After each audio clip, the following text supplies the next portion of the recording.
سلامتی ہے، سلامتی ان آنکھوں پہ جو ہدایت پہ نظریں جمائے بیٹھی ہیں، ان کانوں پہ جو ذکر خیر کے منتظر رہتے ہیں، اور ان قدموں پہ جو ہدایت کی راہ پہ گامزن ہیں۔ السلام علیکم ورحمۃ اللہ وبرکاتہ۔ تمام تعریفیں خدائے بزرگ و برتر کے لیے جو وحدہ لا شریک ہے، نہ کوئی ثانی نہ کوئی ہمسر۔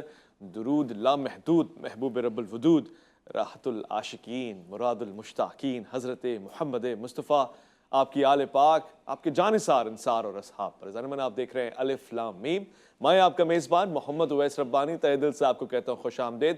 ربیع الاول کی بہاریں، یہ ربیع البہار ہے، یہ خود بھی بہار ہے اور اس کا معنی بھی بہار ہے اور اس میں آئی بھی بہار ہے۔ پروردگار نے ایک خاص نعمت عطا فرمائی ہے۔ میں کہتا ہوں کہ جب وہ کہتا ہے فَأَمَّا بِنِعْمَتِ رَبِّكَ فَحَدِّثْ، تو ان نعمتوں کا شمار نہیں ہے، ان کا شمار ہو ہی نہیں سکتا مگر ایک ایسی نعمت کہ جس شخصیت کے مناقب بھی ہم شمار نہ کر سکیں۔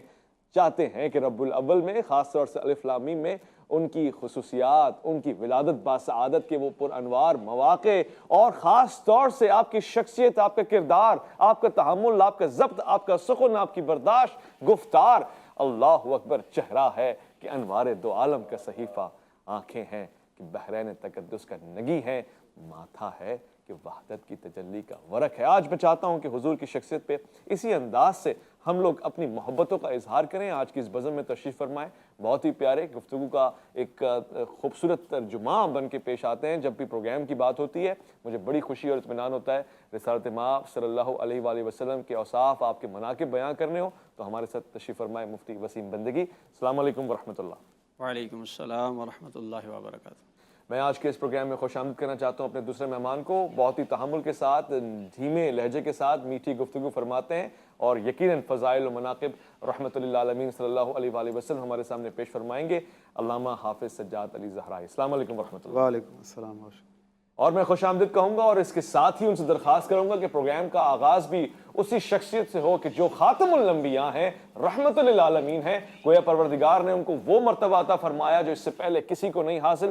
رحمت للعالمین آپ اور شافع المحشر آپ۔ میں چاہوں گا وسیم عباسی صاحب سے جو معروف شناخہ ہیں، دنیا بھر میں محبت کے بول بولتے ہیں، اللہ جشن مناؤ، جشن مناؤ، جشن ولادت باسعادت سرکار کی آمد، مرحبا صلی اللہ علیہ وآلہ وسلم۔ مفتی صاحب، حضور کے آمد سے قبل کن کن صحیفوں میں، کن کن کتابوں میں، کہاں کہاں، کن کن روایتوں میں آپ کی آمد مبارک کا ذکر ہوا، کیسے تیاری کی گئی، کیسے بتایا گیا، اور جب تشریف لا رہے ہیں تو وہ کیا پر انوار واقعات ہیں؟ اعوذ باللہ من الشیطان الرجیم، بسم اللہ الرحمن الرحیم۔ وَإِذْ أَخَذَ اللَّهُ مِيثَاقَ الَّذِينَ أُوتُوا الْكِتَابَ لَتُبَيِّنُنَّهُ لِلنَّاسِ وَلَا تَكْتُمُونَهُ صدق اللہ العظیم۔ اویس ربانی صاحب، آپ نے بہت خوبصورت سوال ارشاد فرمایا ہے کہ نبی علیہ السلام کی آمد سے پہلے کہاں کہاں آپ کا ذکر ہوا۔ میں تو یہ کہوں گا کہ ابھی یہ کائنات بنی ہی نہ تھی، ابھی یہ دنیا تخلیق ہی نہ ہوئی تھی۔ پروردگار عالم نے اس وقت سے اپنے پیارے محبوب صلی اللہ علیہ وآلہ وسلم کا ذکر فرمایا۔ سب سے پہلی محفل، عظیم الشان محفل، انبیاء کی محفل، ارواح عالم کے اندر پروردگار عالم نے تمام انبیاء علیہ السلام کو جمع فرمایا، اور وہاں کی صدارت خود پروردگار عالم نے فرمائی، جس کا تذکرہ اللہ نے قرآن میں کیا۔ وَإِذْ أَخَذَ اللَّهُ مِيثَاقَ النَّبِيِّينَ لَمَا آتَيْتُكُمْ، انبیاء سے ایک عہد لیا، ایک بھاری عہد لیا گیا، اور سب سے پہلے یہ تذکرہ پروردگار عالم نے عالم ارواح کے اندر عظیم الشان محفل میں انبیاء کے سامنے فرما دیا۔ پھر جب یہ کائنات تخلیق ہو چکی، حضرت آدم علیہ السلام سے لے کر حضرت عیسیٰ علیہ السلام تک جتنے بھی انبیاء کرام گزرے، چونکہ اللہ نے وہاں سارے انبیاء سے یہ عہد لے لیا کہ جب میرا محبوب آئے گا تو تم سب نے ان کی اتباع کرنی ہے، تم سب نے ان کی مدد اور نصرت کرنی ہے۔ لہٰذا جو بھی نبی آتے انہیں وقت معلوم نہیں تھا کہ وہ سرور کائنات کب تشریف لائیں گے۔ ہر ایک یہی سمجھتے رہے کہ کب ان کی آمد ہو جائے، سو ہر ایک نبی ان کا تذکرہ فرماتے رہے، اس عہد کا ذکر کرتے رہے۔ ہر نبی اپنی امت کو بتاتے رہے کہ وہ عظیم الشان نبی آئیں گے۔ سو جتنے انبیاء گزرے وہ سارے کے سارے نبی علیہ السلام کی آمد سے پہلے آپ کا ذکر کرتے رہے، اور اس بات پر قرآن شاہد ہے۔ حضرت عیسیٰ علیہ السلام کا وہ قول قرآن کے اندر موجود ہے جو آپ نے اپنی امت سے یہ کہا، مبشرا برسول یأتی من بعد اسمہ احمد، کہ میں اپنے بعد تمہیں ایک ایسے رسول کی بشارت دے کر جا رہا ہوں جو عظیم رسول ہے، میرے بعد آئیں گے، اور ان کا نام نامی اسم گرامی احمد ہوگا۔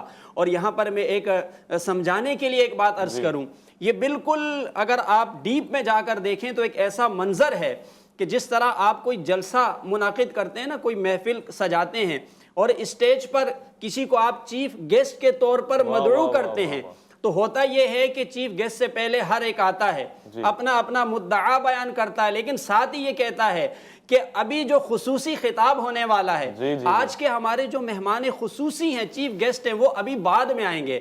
تو جو حاضرین مجلس ہوتے ہیں، ذوق جستجو بڑھتا چلا جاتا ہے کہ کون ہیں وہ جو صدر محفل ہوں گے، کون ہیں جو مہمان خصوصی ہوں گے۔ یہ ہماری دنیا کا رواج ہے۔ پروردگار عالم نے ایک حکمت کے تحت سارے انبیاء کو پہلے بھیجا تاکہ سارے انبیاء اس محبوب کا ذکر کرتے رہیں، اس کی آمد کا چرچا کرتے رہیں، بتاتے رہیں، اور لوگ منتظر رہیں کہ کہاں ہیں وہ مہمان خصوصی، کب آئیں گے، وہ کیسے ہوں گے کہ جن کا تذکرہ سارے انبیاء کر رہے ہیں۔ بالآخر ہر نبی نے اپنے اپنے دور میں آپ کا تذکرہ کیا، اور جب سارے انبیاء آ کر رخصت ہو گئے، اس کے بعد اللہ نے مہمان خصوصی کو بھیج دیا، اس کے بعد اس شخصیت کو بھیج دیا جس کے لیے یہ کائنات تخلیق کی گئی۔ جس طرح آپ ایک جلسہ اس لیے منعقد کرتے ہیں کہ جو مہمان خصوصی ہے اس کی آمد سے اختتام ہے، اس کے آنے پر منحصر ہے، اللہ نے اس کائنات کو آپ کے لیے تخلیق فرمایا، سو آپ کا تذکرہ جا بجا ہوتا رہا۔ قرآن پاک میں یہ فرمایا کہ اللہ نے اہل کتاب سے یہ وعدہ لیا، وَإِذَا أَخَذَ اللَّهُ مِيثَاقَ الَّذِينَ أُوتُوا الْكِتَابَ، اہل کتاب سے یہ کہا لَتُبَيِّنُنَّهُ لِلنَّاسِ، کہ تم نے میرے محبوب کا ذکر لوگوں کے سامنے کرنا ہے، ان کے اوصاف بتانے ہیں، ان کی عظمتیں بتانی ہیں، ان کے مقام اور مرتبے کا ذکر لوگوں کے سامنے کرنا ہے، وَلَا تَكْتُمُونَهُ، اسے تم نے چھپانا نہیں ہے۔ سو جتنے انبیاء آئے، جتنے ان کے متبعین آئے، وہ سارے کے سارے نبی علیہ السلام کا ذکر کرتے رہے۔ بھائی اس کائنات میں کوئی ایسا تھا نہیں جس نے نبی کا ذکر نہ کیا ہو۔ وجہ اس کی یہ ہے کہ اللہ نے خود یہ فرما دیا وَرَفَعْنَا لَكَ ذِكْرَكَ، کہ ہم نے آپ کا ذکر بلند کر دیا۔ سو پوری کائنات کے اندر ہر جا ہر سو نبی کا ذکر ہو رہا ہے۔ آپ نماز پڑھیں تو تب نبی کا ذکر ہے، آپ اذان دیں تو تب نبی کا ذکر ہے، آپ قرآن پڑھیں تو تب نبی کا ذکر ہے۔ یعنی کوئی ایسا وقت زمانے کے اندر، کوئی ایسا لمحہ نہیں گزرتا جہاں اس نبی کا ذکر نہ ہو۔ ارے کتنی خوش نصیبی ہے ان لوگوں کی کہ محبوب کا ذکر جا بجا رب کروا رہا ہے۔ وہ لوگ کتنے عظیم ہیں کہ جو اس نبی کا ذکر کرتے ہیں، اور اس ذکر کی تو فعل ہماری زندگانیاں ہیں، جڑی ہوئی ہیں، منسوب ہیں، منسلک ہیں۔ علامہ صاحب ایک گفتگو اب سوال کے طور پہ آ رہی ہے، اور ظاہر ہم سمجھ رہے ہیں ترتیب بترتیب الف لام میم کا یہ سلسلہ ایسا ہے کہ 12 روز تک اور اس سے زائد انشاءاللہ ہم ربیع الاول کی محفل سجاتے رہیں گے۔ حضرت حضور والا جب تشریف لا رہے ہیں، یقیناً سب لوگوں پہ یہ واجب ہو گیا کہ آپ پر ایمان لائیں۔ ایک دلچسپ سوال یہ ہے کہ 40 سال کا پردہ کیوں فرمایا، اور 40 سال بعد اعلان نبوت فرمانے کے پیچھے کوئی راز ہے؟ بسم اللہ الرحمن الرحیم۔ بہت شکریہ آپ کا، تو آپ نے مدعو کیا اس بابرکت محفل میں۔ دیکھیں جو آپ نے بات کہی 40 سال تک کی، کہ دیکھیں رسول خدا صلی اللہ علیہ وآلہ وسلم جب مبعوث ہوئے تو ضروری یہ تھا، جس طرح کا یہ ماحول تھا کہ وہاں پر مشرکین ہیں، بت پرست ہیں، ظالمین ہیں، فاسقین ہیں، تو اس ماحول کے اندر رسول خدا جب دنیا میں آئے ہیں تو یعنی وہ ماحول جس طرح کا موجود ہے اس میں رسول خدا جیسی شخصیت زندگی گزار رہی ہیں۔ واہ واہ واہ۔ یعنی رسول خدا صلی اللہ علیہ وآلہ وسلم 40 سال تک، یعنی ان کے بیچ میں انہوں نے ایک ٹائٹل کسب کیا جسے کہتے ہیں ہم صادق و امین۔ بے شک بے شک۔ ان لوگوں کے درمیان جن کو نہ صدق کا پتہ تھا نہ امانتوں کا پتہ تھا، واہ واہ واہ۔ ان کے درمیان انہوں نے یہ ٹائٹل پایا۔ تو در حقیقت ہی حکمت خدا تھی کہ یہ لوگ اچھے طریقے سے اس رسول کو پہچان لیں کہ یہ سچا بھی ہے، امین بھی ہے، کیونکہ یہ نبی قرآن کتاب جو اللہ کی طرف سے آئی ہے وہ لے کر آیا ہے، اور لوگوں کو ظلمات سے نکال کر نور کی طرف لے آیا ہے، کہ کتاب انزلناہ الیک لتخرج الناس من الظلمات الی النور۔ تو یہ آپ اگر دیکھیں تو اکثر خطبہ، اکثر جو ہے وہ علماء یا یہ بڑے افتخار کے ساتھ ہی آیت پڑھتے ہیں کہ ذالک الکتاب لا ریب فیہ۔ جی دیکھیں آپ نے حضرت جبرائیل کو اترتے نہیں دیکھا، نہ کسی اور فرشتے کو دیکھا ہے، یہ لسان مبارک محمد مصطفیٰ ہے کہ وہ بیان کرتے گئے، آیتیں پڑھتے گئے تو قرآن بنا۔ بھائی خوبصورت خوبصورت۔ یعنی رسول خدا صلی اللہ علیہ وآلہ وسلم جس طرح قرآن